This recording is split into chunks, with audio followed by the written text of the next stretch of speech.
நாங்கள் மதுரை மாவட்டம் திருமங்கலத்திலிருந்து இங்கே மடப்புறம் காளியம்மன் கோயிலுக்கு அம்பாளை தரிசனம் பண்ணுறதுக்காக வந்தோம். இங்கே வந்து எங்கள் அம்மாவுக்கு வந்து கிட்டத்தட்ட 1 மாதத்துக்கு மேலே உடல்நிலை சரியில்லை. அவங்கள ஸ்கேன் எடுக்க சொல்லியிருந்தாங்க டாக்டர். அவங்களால சரியாக பேச முடியல. ஸ்கல் ஸ்கேன் எடுக்க சொல்லியிருந்தாங்க. ஸோ ஸ்கேனுக்காக நாங்கள் போனப்போ நகையெல்லாம் கழட்டி எங்கள் பேக்கில் வச்சுருந்தோம். காரோட பின்னு இருக்கையில் வச்சுருந்தோம். அவங்க திடீர்னு மடப்புறம் காளியம்மனை நான் பார்த்த அப்புறம் தான் ஸ்கேன் எடுக்க ஒத்துக்குவேன்னு சொல்லிட்டாங்க.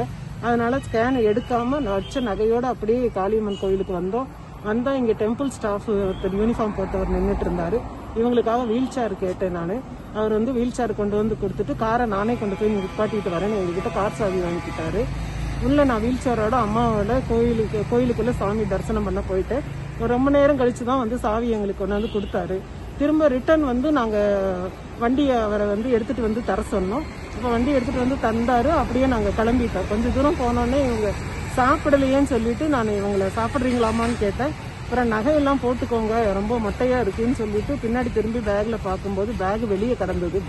அதில் பார்த்தா நகையெல்லாம் இல்லை.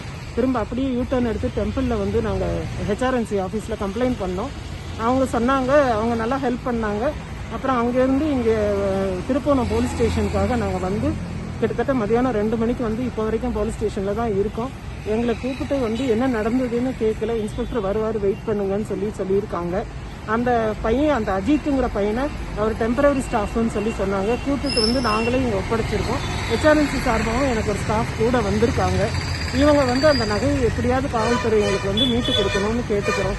நாங்கள் திரும்ப ரொம்ப தூரம் போக வேண்டியிருக்கு. இவங்களோட உடல்நிலையும் மோசமாயிட்டே இருக்கிறனால இது சம்மந்தமா என்ன நடவடிக்கை எடுத்திருக்காங்கன்னு தெரியல. நான் வந்து கம்ப்ளைண்ட் கொடுத்துருக்கேன். ஆனால் அதுக்குரிய சிஎஸ்ஆரும் எங்களுக்கு இன்னும் தரல. எஃப்ஐஆர் போட்டிருக்காங்களான்ற தகவலும் தெரியல. ஸோ கம்ப்ளைண்ட் மட்டும் நாங்கள் எழுதி கொடுத்துருக்கோம். அதுக்குரிய மேல் நடவடிக்கை என்னன்றது தெரியாமல் நாங்கள் வெயிட் பண்ணிட்டு இருக்கோம். இன்ஸ்பெக்டர் சார் வரட்டும்ன்றதுக்கு. நகை எத்தனை பவுன் இருக்கும்? நகை வந்து 10 பவுன் இருக்கும் சார். 10 பவுன்ல வந்து செயின், வளையல், மோதிரம் எல்லாம் சேர்ந்து 10 பவுன் இருக்கும். அந்த கோயில் ஸ்டாப் மேல உங்களுக்கு சந்தேகமா இருக்கா? அந்த டெம்பரரி கோயில் ஸ்டாப் மேல உங்களுக்கு சந்தேகமா இருக்கா? ஆமா, கண்டிப்பா சார். அவர் தான் எடுத்துட்டு போனாரு. ஹெச்ஆர்என்சில இருக்கிறவங்க எல்லாம் கூப்பிட்டு விசாரிச்சப்ப அவர் நிறைய முன்னுக்கு பின்ன மரணா பதில் சொன்னாரு. என்கிட்ட 500 ரூபாய் கேட்டு அவர் கொஞ்சம் தகராறும் பண்ணாரு. வீல் சேர் கொண்டு வந்தாலும் 500 ரூபாய் கொடுங்க, நாங்கள் 5 ஸ்டாஃப் இருக்கோம் அப்படின்ற மாதிரி சொன்னாரு. நான் 100 ரூபாய் தான் கொடுத்தேன். இமீடியட்டா அவர் ஃப்ரெண்ட் ஒருத்தருக்கு ஃபோன் மூலியமா எனக்கு அந்த மேடம் 500 ரூபாய் கொடுத்தாங்க, உனக்கு ஜிபே நான் அனுப்பிடுவேன் அப்படின்ற தகவலும் சொல்லியிருக்காரு. அந்த ஃப்ரெண்டும் வந்து ஒரு ஒப்புதல் வாக்குமூலம் வந்து கொடுத்தாரு. இது வந்து சொன்னாரு. நிகிதா அப்படிங்கிற ஒரு டாக்டர், அவங்க தான் இந்த கேஸினுடைய முதல் இது. அந்த நிகிதாங்கிறவங்க வந்து 27ஆம் தேதி வர்றாங்க. காலை 11 மணியை போல மடப்புறம் கோவிலுக்கு நம்ம அங்க போனோம், ஆய்வு பண்ணோம், எல்லாம் செஞ்சோம். ஆனா இந்த 27ஆம் தேதி சம்பவத்துல வெறும் 500 ரூபாய்க்கு தான் பிரச்சனை. 500 ரூபாய்க்கு வந்து இந்த வீல் சேர்ல வந்து அஜித்குமார் கேட்டாப்லையா, இந்த நிகிதாங்கிற மேடம் என்ன 500 ரூபாய் கேட்கிற, நான் உனக்கு 100 ரூபாய் தர்றேன். இந்த வாக்குவாதம் தான்.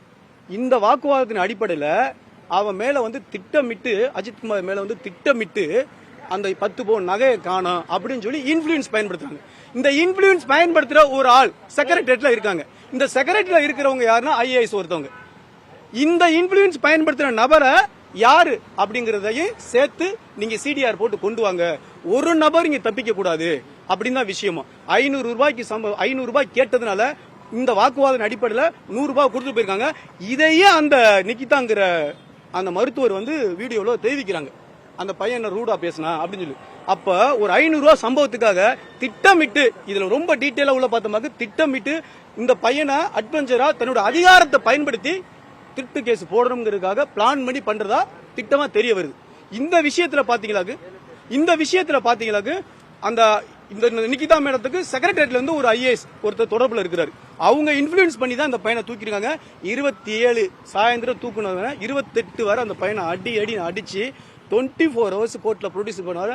எஃப்ஐஆரும் போடாம அந்த பையனை அடிச்சு ரொம்ப கொடூரமா சித்திரவதை பண்ணி கொண்டுட்டாங்க. ஆனா நேத்து என்ன எஃப்ஐஆர் ரிலீஸ் பண்ணிருக்காங்க, அந்த பையன் கீழே விழுந்து அதனால அவன் இறந்து போயிட்டான். ஆனா முதல் தகவல் அறிக்கை முதல் போஸ்ட்மார்டம் ரிப்போர்ட்ல 18 இடத்துல காயம். அதுக்கப்புறம் இன்னொரு பெரிய மெடிக்கல் ரிப்போர்ட் சப்மிட் பண்ண போறாங்க. அது மாண்புமிகு நீதியரசர்கிட்ட ஒப்படைச்சிருக்காங்க. கொடூரமான லாக்அப் டெத்து தமிழ்நாட்டில் தொடர்ச்சியா நடந்துகிட்டு இருக்கு, தொடர்ச்சியா போய்கிட்டு இருக்கு. இந்த வருடம் மட்டும் இந்த இந்த இந்த ஆட்சியில மட்டும் 34 லாக்அப் டெத் நடந்ததுக்கான அறிக்கையை சப்மிட் பண்ணியிருக்காங்க. மாண்புமிகு ஐயா மூத்த வழக்கறிஞர் ஹென்றி டிபன் ஐயா சப்மிட் பண்ணியிருக்காங்க. அவங்களோட இணைஞ்சுதான் இந்த வழக்கு நம்மலாம் போட்டிருக்கோம். மொத்தம் 5 பேருக்கு மேல இந்த வழக்கு பதிவு பண்ணியிருக்கோம். அதுல நாம் தமிழர் கட்சி சார்பாகவும் இந்த லாக்அப் டெத்துக்கு எதிராக வழக்கு போட்டிருக்கோம். விரைவில் இந்த லாக்அப் டெத் இனிமே நடைபெறவே கூடாது. இனிமே இந்த ஸ்பெஷல் டீம் இவங்களுக்கு யாரு அத்தாரிட்டி கொடுக்குறது? இந்த ஸ்பெஷல் டீம் தமிழ்நாடு முழுக்க இவங்களுக்கு வந்து சூமோட்டோவா அதிகாரம் யாரு கொடுக்குறது?